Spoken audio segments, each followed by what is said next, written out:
A workplace shooting just before 2:30 p.m.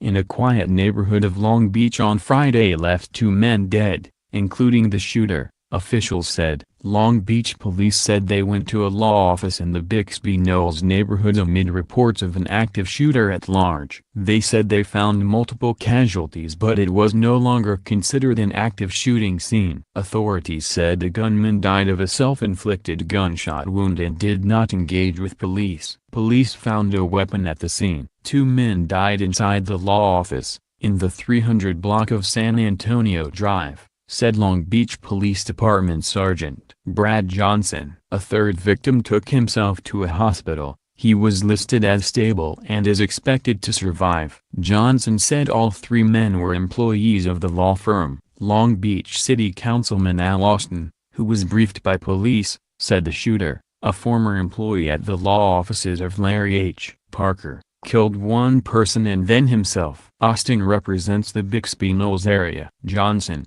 however, would not say whether the shooter was a former employee and would not specify which law office the man worked for. Long Beach Mayor Robert Garcia said police reacted with a large force because of the uncertainty of the incident. The police are doing an active investigation.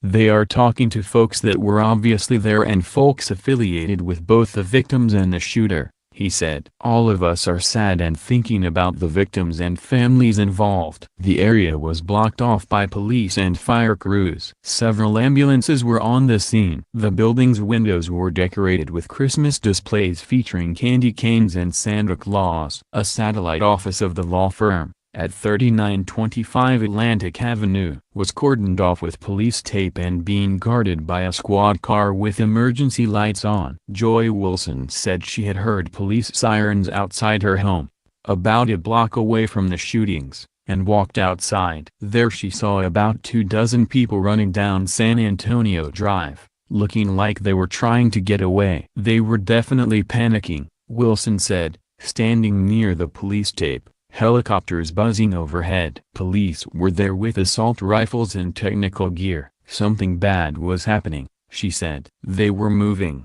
Residents said they were stunned by the violence. This is a very safe area, said Agnes, 40, who lives in a nearby apartment and did not want to give her last name. She had strolled to Trader Joe's when she came upon the crush of police cars and helicopters flying overhead. Everything was always fine. We have good neighbors. That is why I am in shock. Kelly Bray, 61, who lives in an apartment around the corner from where the shooting occurred, said he was on his way home when he saw the police helicopters.